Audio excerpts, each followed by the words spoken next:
Hello, Gaston County. Welcome to episode number 140 of Gaston's Great, a podcast highlighting some of the great things happening in and around Gaston County. I'm your host, Stephen Long. We're coming to you today from we're going to call it the intergalactic headquarters of GSM Services today. You like that, Naomi? Intergalactic.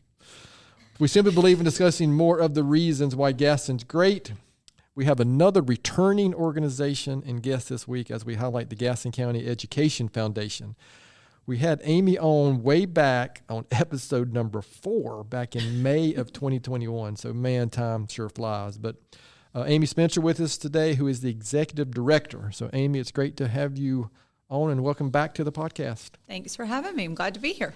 All right, so we are going to make you re-answer some of the questions. And if anybody wants, sometimes it's interesting to go back and listen like a dummy. I didn't go back and listen to episode number 4 like I should have to prepare for this, but it's always interesting to hear, what has changed and happened over the time. But we're going to make you answer the first question that we always ask is just tell us a little bit about yourself. Anything that you would like to share before we get into what's been happening with the foundation.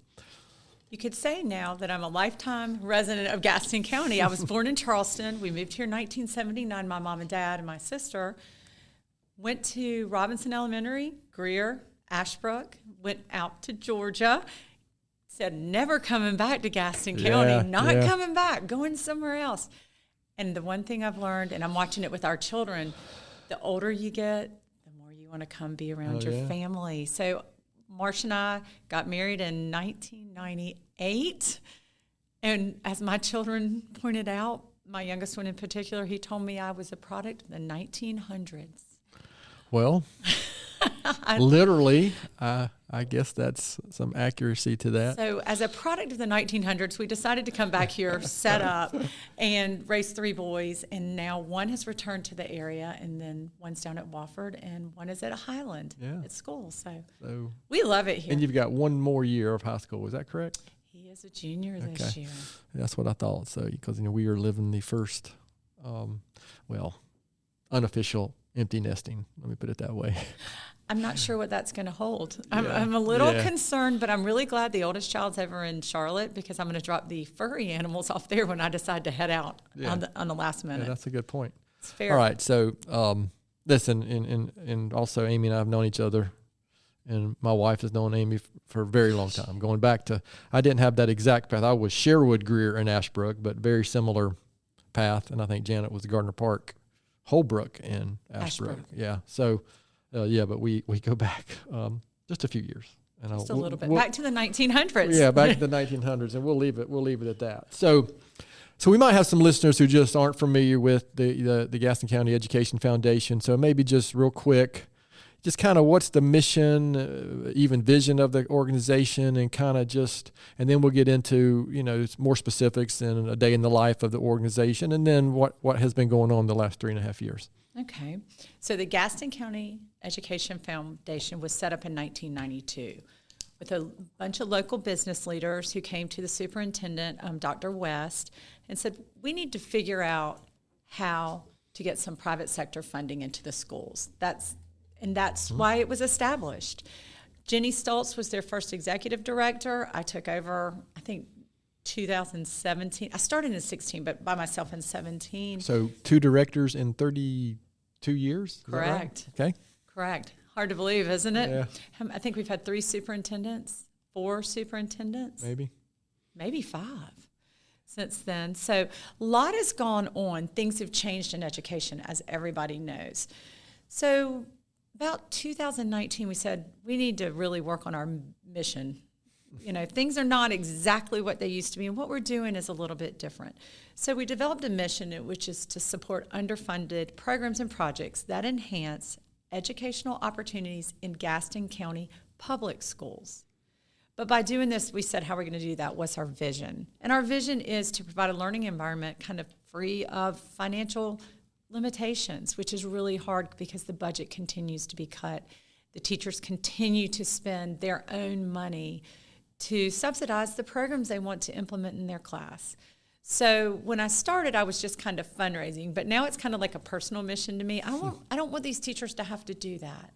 I want to do everything within my power to help make life a little bit easier for the people who are not paid to do what they do, because they are the hardest working, and it's truly it's a calling for them to go in one of their classrooms every day and see, right. You know, when we give them a grant, we run Are You Smarter, we raise funds, we give this money back out to see the impact it makes in their lives. We had teachers crying last week. Yeah, I'm going to say I'm going to go a little out of order because that reminded me. I knew that you were doing that. I have, for some reason, I'm on the board of Gaston County Education Foundation. What I mean by that is I'm not sure I've elevated the board, but I'm there. And so so I get to see the things that are going on. And just recently, just within the past week or so, you've been handing out grants to teachers. Is that correct? That's cool. So maybe just real quick, talk about that experience and how often that's done, and is it always done this time of year? And just real quick, and maybe even talk about some of the, again, I'm jumping ahead a little bit, but some of the one or two of the specific projects or initiatives the teachers are doing that the organization is supporting. Okay, so there, like I said, since I've come on board, we've changed a lot. And so we have 3 different grants that run each year. And one major fundraising event. Are You Smarter Than a Fifth Grader is every February. It's always the first Thursday in February. It is the loudest, the most fun, the most exciting, the most creative event. Loud is a good way to describe it. I've been multiple times. It's loud is a good way. I have a little PTSD afterwards. I go home and sit in the chair, and everybody at my family's like, "You all right?" I'm like, "Give me a few minutes. I got to figure this out." But it's great because we are able to take our businesses who sponsor teams, partner them with schools, and kind of build a corporate relationship with them, which we're really working to try to increase that relationship even more so. I know that one of our organizations brings their students in and has lunch with them and, introduces them to a business meal. Some of these students, this is the only time. So that's why we not only want to do Are You Smarter, but it's kind of another arm of it is to introduce these students to different ways of life, different things different careers, different things they are not necessarily exposed to. And I wasn't either when I was in the 5th grade. I mean, I was all about playing and going to school and what we were eating. I mean, it was pretty much We sure weren't worried about how much it cost. I sure wasn't worried about how much anything cost. Yeah. Which I try to remember that with my kids. Right. So we do this Are You Smarter event, and we've been doing it. This is like our 16th year. It's kind of fun. The students change, the businesses change, but we raise money. That is the bottom line. We're able to raise funds to fund our grant cycles. So back to what you said, the grant cycle, the Ensley Grant, the Ron L. Ensley Grant. Ron Ensley was our longtime chairperson. He worked for A&E for years. He has huge interest in public education. His daughter is a teacher. She was at Cramerton. I think she's still there. This grant was set up in honor of him, but it is able to fund things like in the areas of science, math, art, history, health and wellness, cross-discipline, STEAM. So it's a really broad grant. And we run it from we open the grant up to teachers August 1st when there are no students. And we close it about mid-September, September 15th. We always close it on a Sunday night so they have the weekend because much like me, they probably are waiting till the last minute for some things. Sure. They submit it, and then we use our board to review this. And we love these grants because a single teacher can write a grant and get up to $750 for an initiative he or she wants to implement into the classroom. But if they team up, if they do a cross-discipline grant, which a lot of grants and requests are cross-discipline, they can get up to $2,500. So our independent board blindly judges these grants. They decide who gives them, and then I get to go generally the week of Halloween when everybody's just crazy and nuts, and I Publishers Clearinghouse them. I surprise them. Rather than asking them to come to a celebration, which is what we used to do, their time is precious. They've got to find childcare, a lot of them. They have other things going on. So many of them are in school. We said, let's do this. Let's surprise them, and let's surprise them with their students. So we've been able to get the principals on board, and they're thrilled. And that's good, yeah. It's thrilled. With the giant checks, what she's talking about. I mean, I have a giant check. If you go onto the Education Foundation social media, you'll see some of that. Follow us on Instagram and Facebook. Yeah. Because you can see all the great things. You can even see the kids jumping up and down and cheering. Yeah. I mean, we were at New Hope last week for a reading program they're implementing. And it was funny. We snuck in, and the new principal, Miss Glisson, was there. She had her principal peer advisor with her, which is an old superintendent of, I can't remember which county, another county in North Carolina. We kind of tiptoed down the hall, and they called the teachers out in the hall. Well, then it was funny. The kids saw the check, and they saw the board members with me, and the kids were out in the hall jumping up and down. And they're jumping up and down because their teachers took time to write a grant for them. Ultimately, for their benefit. For their benefit. And it's a grant that is sustainable. So it's not even just for them. It's for every student over the next few years. Yeah. All right. I appreciate that, because shifting gears just briefly. But that gives a good indication of what the foundation is doing and how. And then ultimately, listen, it does take a lot of things that we get involved with or guests on our podcast. It just takes funding, because there's already people on the ground to go do the work, right? Especially when you're talking about teachers. Yeah, they're in situations where the expenses, what they want to accomplish, sometimes are just not in the budget, right? And so it's really good. So let's talk. You mentioned 2019 is when y'all maybe the foundation started to shift gears a little bit, or maybe change the mission. Is that a good description? We changed the mission. It's always been to support the school system, but kind of a more direct mission. Understood. Yeah. We kind of needed to make a little more pointed mission as to what are we doing? Right. So what's happened in the last 3.5 years now? Because that's officially. It's post-COVID, but when we first talked, we were still in the middle of it. We were. That was May of 2021, so it was just barely over a year. And of course that lingered on. We don't even like to say that word anymore, but when you're talking to, frankly, nonprofit organizations, gosh, they were all impacted. Everybody was impacted in some way, right? But it seemed like nonprofits were impacted more, or at least the ones that I was involved with. So, what's going on in the last 3.5 years? What are some of the initiatives going on now, or is it pretty much the same, and you got to just pinpoint, or things starting to come back, the school's getting more involved, just kind of just a general feel for what's going on with the organization? So honestly, during COVID, the community was great at supporting Gaston County schools. Okay. We had phenomenal years. We had phenomenal support. To that, one of the things that we're trying to do is work as a whole in nonprofits and kind of rely on each other. So some of the things that have changed, the Glenn sisters, they celebrated their 50th anniversary, and they came to us and they said, you've got the connection with the teachers. We want to make a 50th anniversary gift to you to establish a grant to give to teachers for personal development, or professional development, not personal development, for professional development. And we're going to continue to fund that grant so that you can. It's an ongoing thing. It's an ongoing thing. It was a perfect fit for us.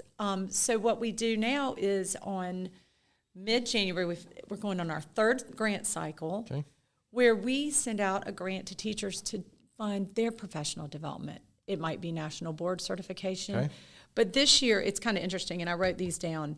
This year, we have been able to do things such as we have a teacher who is a certified trauma and resilience specialist in education.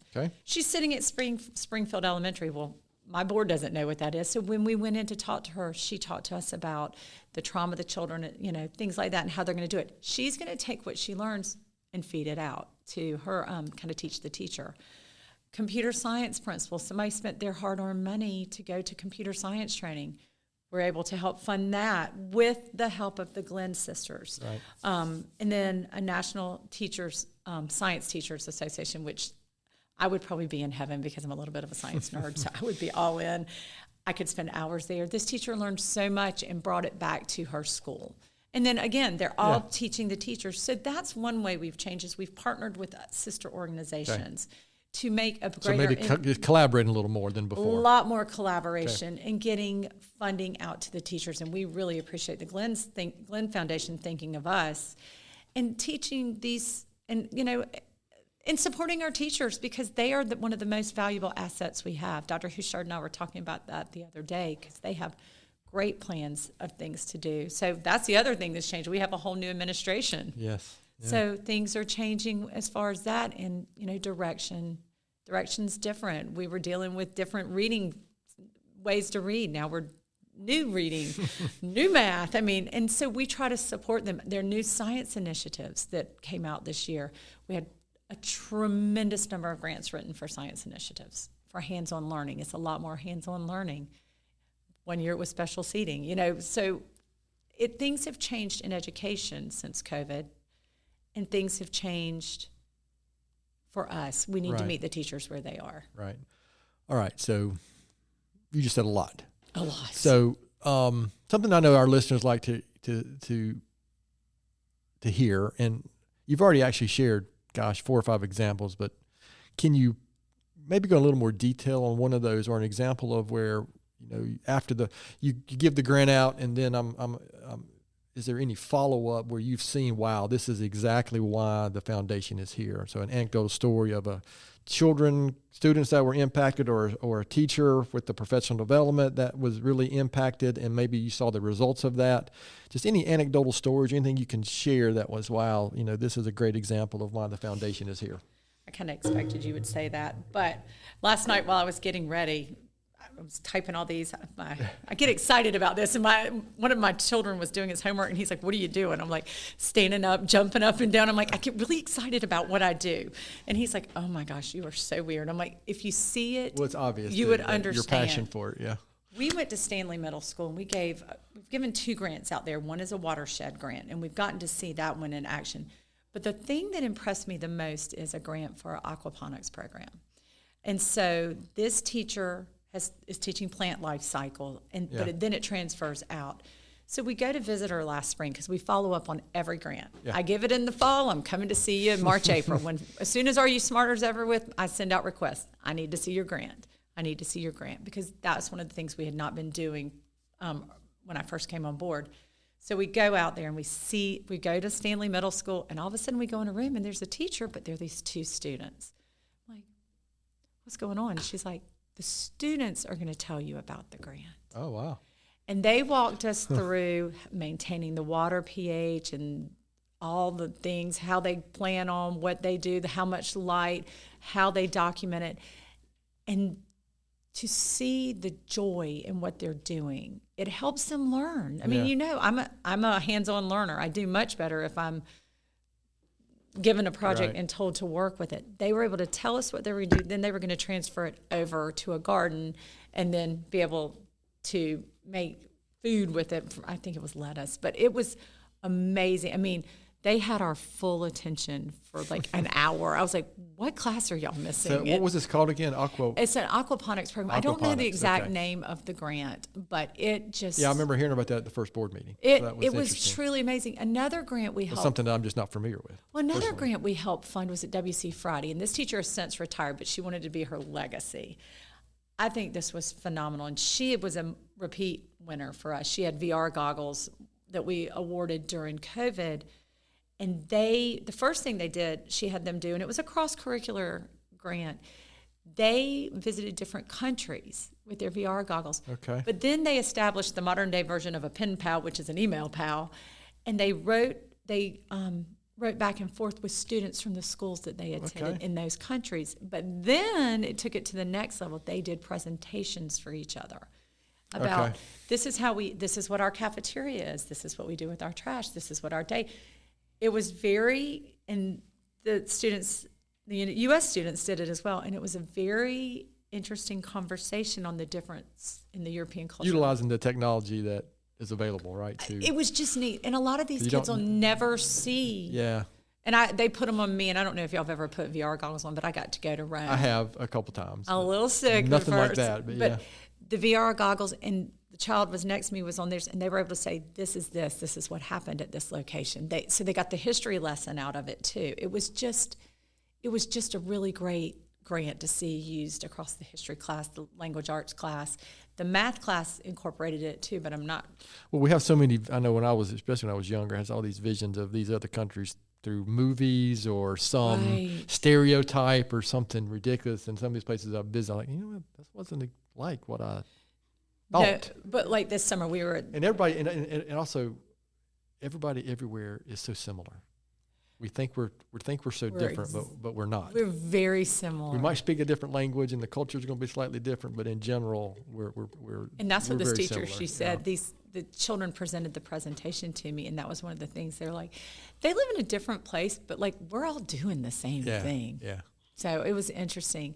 Well, that's good exposure for kids to see that. That's, many of us are never going to these places, so they're able to see it, and she brought it in but she made them learn about it. I mean, that was they learned about Rome. They learned about their country their school was in Sweden. So not a place that, I've never been. I've never been to Sweden. I've been to Rome. I went this year. It was fun. Yeah. So. All right. So I know you mentioned it. You kind of brushed over it a little bit. We got to talk about, are you smarter than the Gaston County Fifth Grader? So that is such a big event. I mean, you talked about how loud it was in what, year 16, I think is what you said. So just give us a quick rundown of that event, how it started. I mean, that's the biggest fundraiser, correct? It is the biggest fundraiser. Because I've been there multiple times, and I provide earplugs. Pleasant Ridge, we have partnered with Pleasant Ridge. We have been involved with it. I don't know, is it every year maybe? I think y'all are my longest running. I know and Dominion, in Bridge now. Yeah, and we partnered with the Grizzlies forever, and then when they moved on, we picked it up ourselves. But anyway, where I was going is that the last time I was actually on the team, we won. Have y'all heard that here before? Oh. Have I ever said that? Really? All the time, especially when So are you coming back this year? No, Stephen. It's bad form to be on the board and be on the team. Oh yeah, you can't. He's working actually. He doesn't know it yet. So, but anyway, I say that in somewhat in jest, but it is a great event. Out of 16 times, I haven't been there 16 times. I bet I've been there 6 or 7 times myself, but often out of town or other kids' events. Weren't you Darth Vader one time? Kylo Ren one time. Uh-huh. And I got a lecture from somebody in the office that you're not supposed to wear, costumes. Helmet. Yeah, to schools. But, it was fun because it was, anyway. Hopefully by the next time we'll have Max. That's right. Maybe, we've got we'll save that for You save that. Don't show all your cards now. I mean, the cards are held very close on who the teammates are. So, Are You Smarter? Yeah, just give us a quick, just a quick rundown for our listeners about the event, when it is, and just opportunities to donate and be involved in all that. Are You Smarter Than a Fifth Grader is our only fundraiser that we do. It is our largest fundraiser. And Jennie Stultz, this is the brainchild of Jennie Stultz. I just inherited it. And we've been able to make it grow. I think she started with 12 teams, and we are now up to 18 teams, which is a lot of teams. But we had to cut our cheerleaders back because I can't fit everybody. Oh, yeah. I mean, it's a lot of screaming kids. It's like a license that I say, welcome, and everybody just screams at the top of their lungs. And I advise those that do have teams not to provide whistles. Whistles are bad because they lose their minds.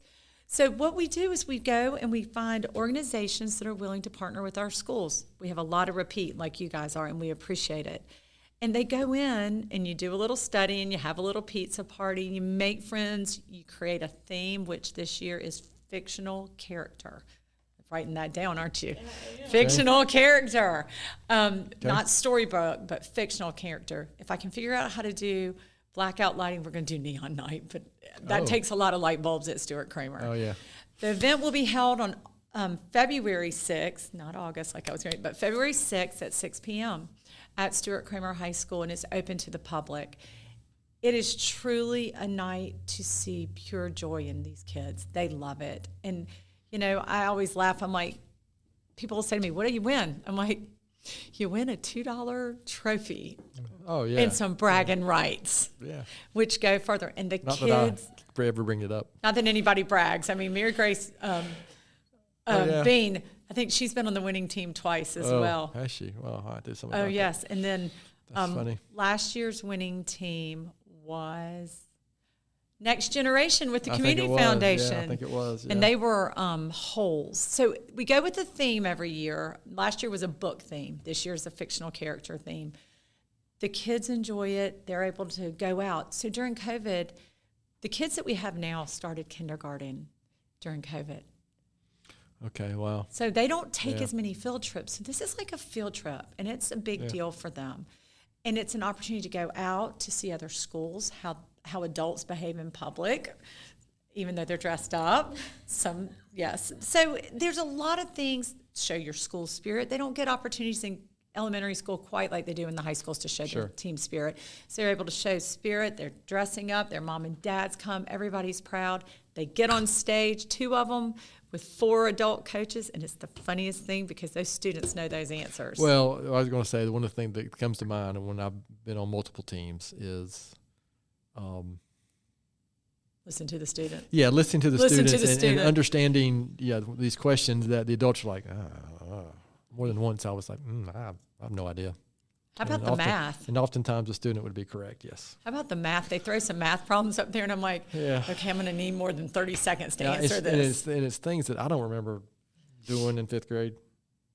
That we probably didn't. Yeah. They do things a lot earlier than we did in the 1900s. Just remember that, That's the 1900s. The 1900s. So. All right. Well, listen, I appreciate it because it is a big deal. It's a big event, and it's obviously been going on for a long time. And, I guess back 16 years ago that the TV show, Are You Smarter Than 5th Grade? That was a popular thing. So it worked out great to be able, because nobody else was doing that around here.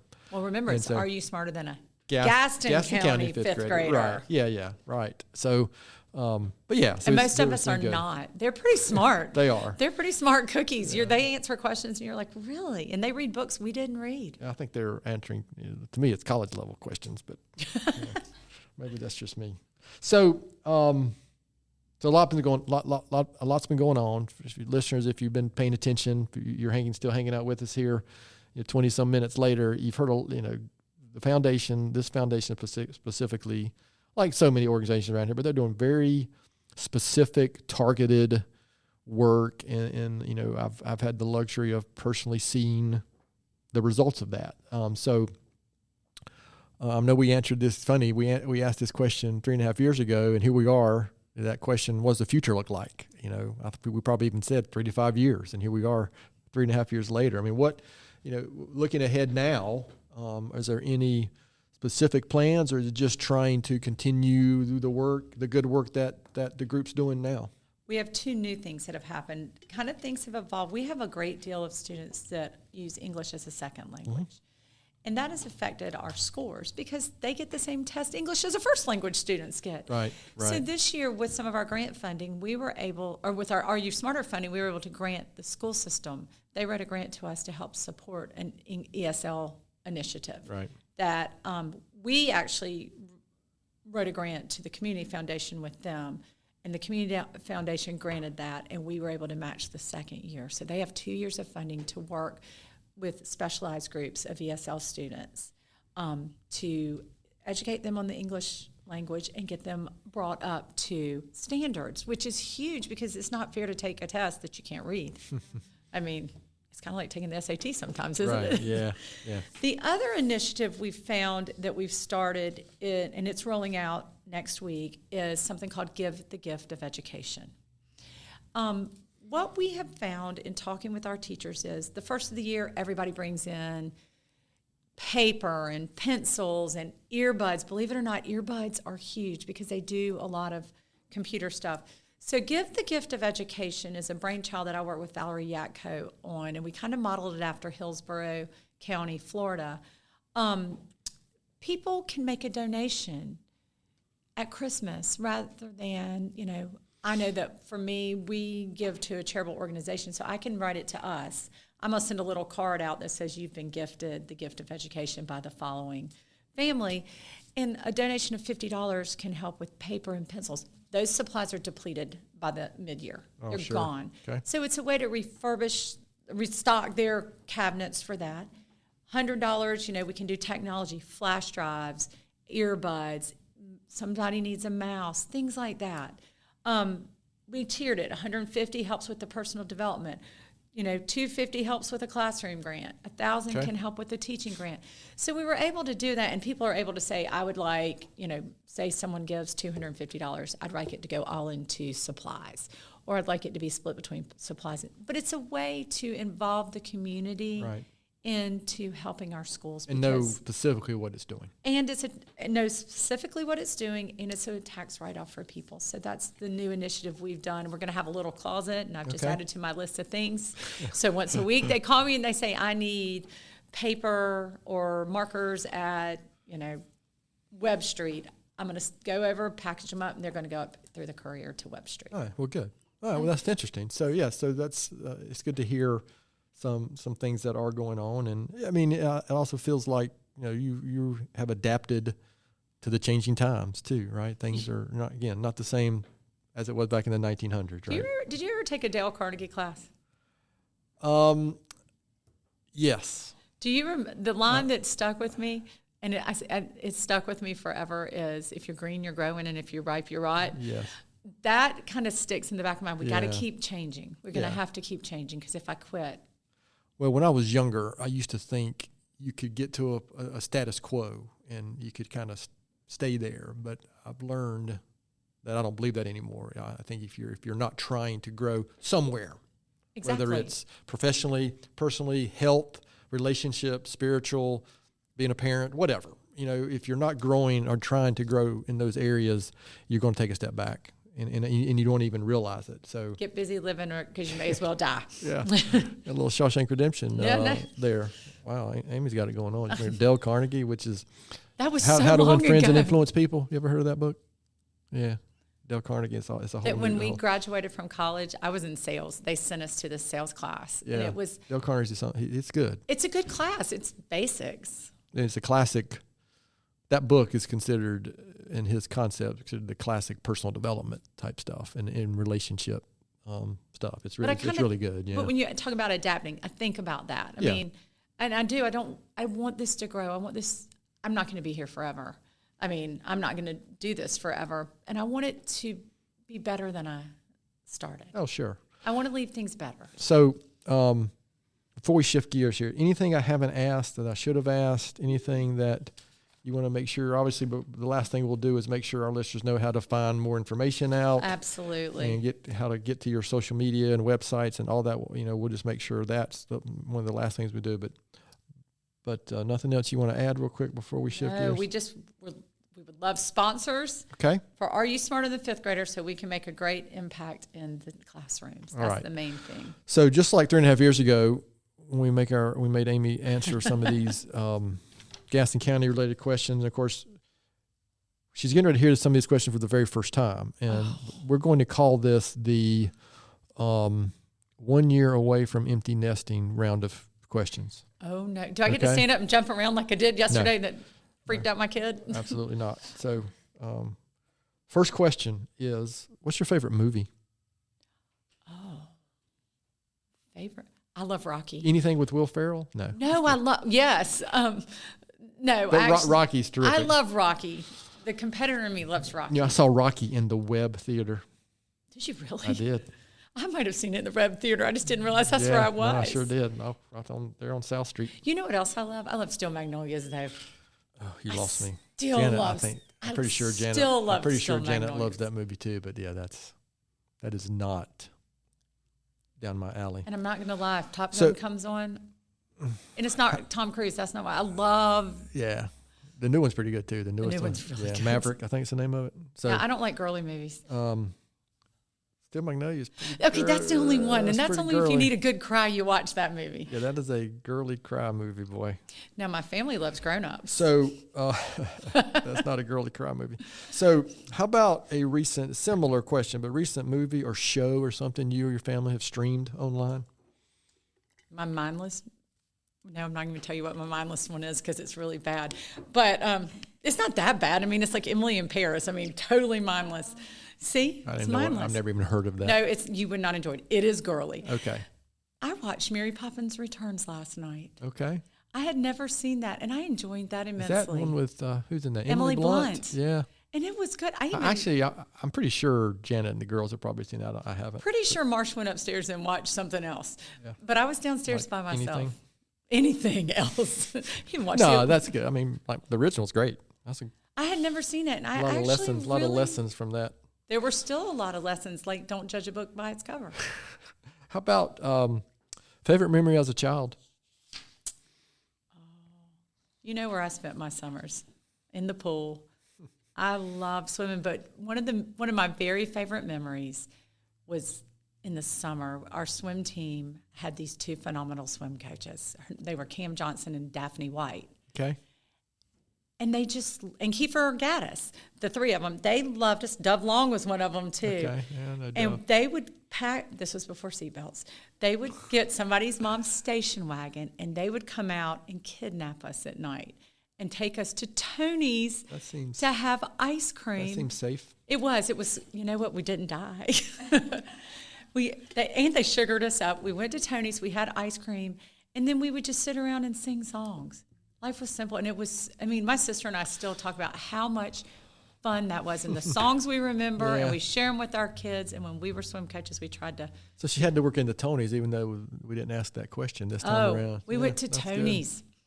So this is a question that we asked the first time, but since you've got one that has graduated and another in college and another about to probably go to college, would your answer be different now, the UNC Duke or NC State question? It's still Georgia. Even though I have a child that went to Alabama, it's still go Dogs. All right. So, but it might be State with the youngest one. He's looking at State. Must be the smartest of the three. Is that it? Some might say that. Some might say otherwise in my house. So, the question we asked typically right now and before was what's something very few people know about you. But since I already asked that, I changed it to, if you could have coffee with one historical figure, who would it be and why? Well, first of all, I'm not going to drink coffee because I don't drink coffee. But if I could have a Diet Coke with someone, she's with me. Who would I have? Yeah, this is water, by the way. This is not coffee. A lot of people think I'm drinking coffee every time I have that. I don't know. Historical figure. That's a tough question. That's a hard question. But we're not going to let you off the hook. You're not going to let me off the hook either, are you? What are you drinking? I haven't had any caffeine yet. I saved it so I wouldn't be bouncing off the walls. Who would I have coffee with?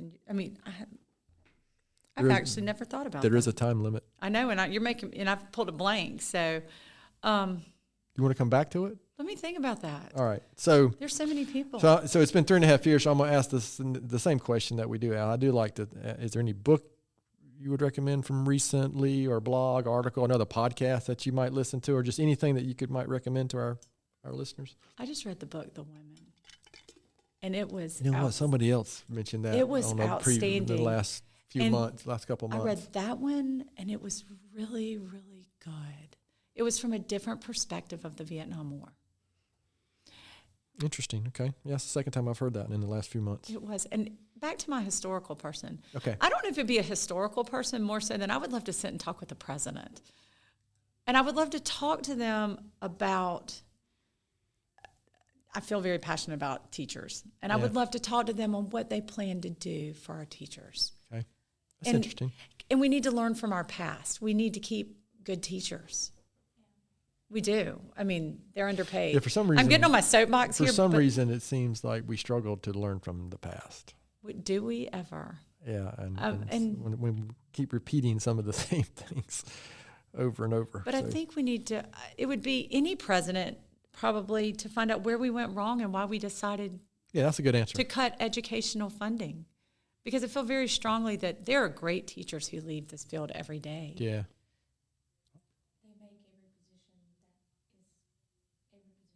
They create our future. That's that. We gotta start giving you a microphone. Yeah, you don't have a microphone. You want mine? Oh, no. They do. They create every job. Every single one. Yeah, at some point, yeah. They and they'll think they'll inspire kids down that path. And that's what that they might not have known before, or may not have realized before. I don't know which historical I would put. So you basically got the president. I would like to go down the get your act together is what you're saying. I would, and this is appropriate because we're recording this on Wednesday, November 6th. It's the day after the election. I know. Now we can move on to the holidays. We can move on to something else. You got it. Regardless of. At my house, the tree may go up. Yeah, I'm glad to get on with it. Get back to some normality. Geez, I like to watch TV. So again, I appreciate you indulging us on those. Gaston County related questions, especially since you had not heard some of them before. No, and you sideswiped me with one of them. Yeah, so this is a repeat question. I am going to ask you to answer this one again because I don't know. I'm going to doubt it's changed because you've been here for so long. But it's possible maybe you have learned something in the last 3.5 years. But the question about, besides the Gaston County Education Foundation, why is, in your view, Gaston County such a great place? I think we have great leadership. I think we are a great place to live. We have good people. We have a good Christian base. We have a good, I love it. We have land. I'm a yard person. I love being out in the land. I love the fact that our neighbors check on each other. I live in a neighborhood where now I'm the oldest person, but we have lots of little children, and we still get together out and we see each other and we talk and we care about each other. Yeah, that's good. Sometimes I'll add some comment, but I don't think I have anything to add to that one. That's why I came back. You remember I said I was never coming back, and look, and I love it. I'm glad we came back. Well, I have had the fortune to travel a little bit and spend time away at college, and I've never found a place that I wanted to stay. I enjoy visiting places, but nothing that's ever struck me. You know what? This is better than Gaston County. My friends are here. My family are here. Yeah, absolutely. This is where my roots were made. So this is, as expected, this has been really good. So, again, remember, this is, our purpose here is just to bring recognition and to your organization, the things that you guys are doing, and is there any current need? So that this finished with just how can listeners find more information out? Are there opportunities coming? We've already mentioned, Are You Smarter Than a Gaston County Fifth Grader, with the details of that event. Just anything and everything you want to share about that, and then we'll close this episode out. You can visit us at our website, which I don't think we had a website It seems like we were in the process working on it or something. Yeah. At the Gaston County Education Foundation.org.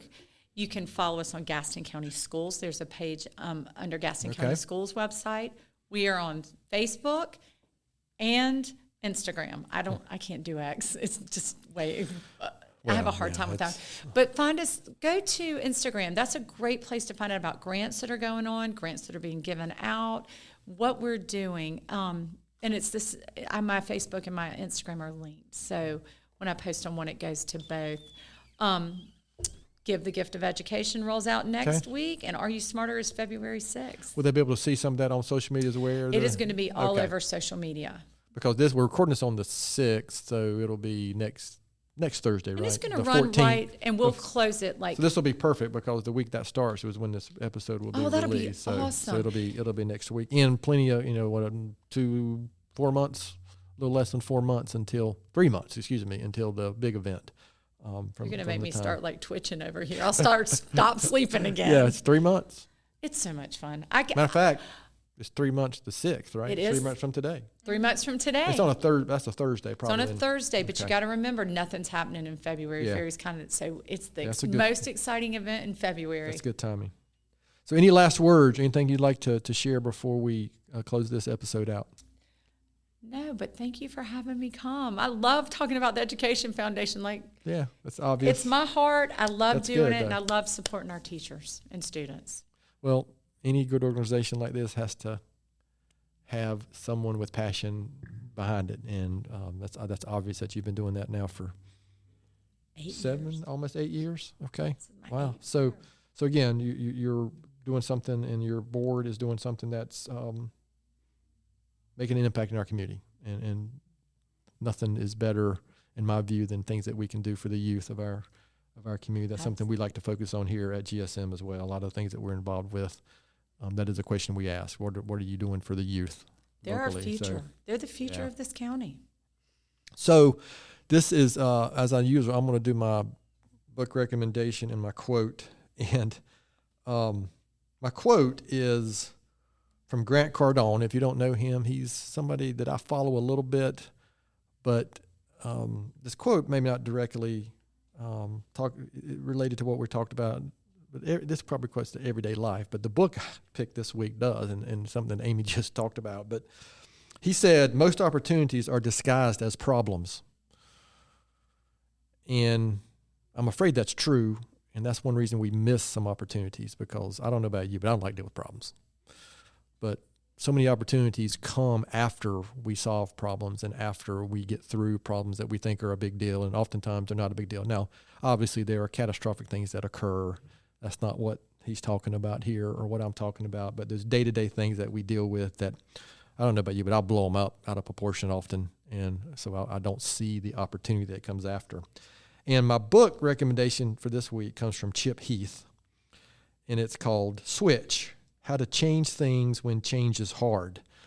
So, earlier we talked about adapting and changing with the times, and, the education system isn't like it was back in the 1900s when Amy and I were in Gaston County Public School System. So, organizations like the Foundation, Education Foundation, has done a good job of adapting and changing over the time. So that's just something to remember, because frankly, us humans, we don't really like change, but we have to be ready, and those opportunities can come often through change when it's, how can I put it, when it's got the right intent and it stays with the mission of an organization, especially like the Education Foundation.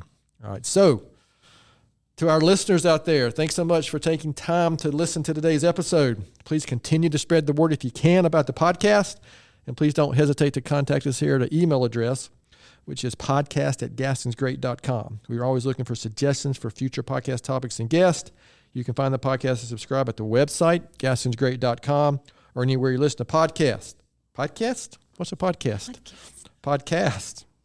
Please follow us on all our social media platforms. And thanks again to Amy Spencer for being our guest today. Gaston's Great is produced and brought to you by Naomi Hunt and Amy Anderson from GSM Services. I'm your host, Stephen Long. Thanks again for hanging out with us, and please keep coming back to hear more reasons why Gaston's great.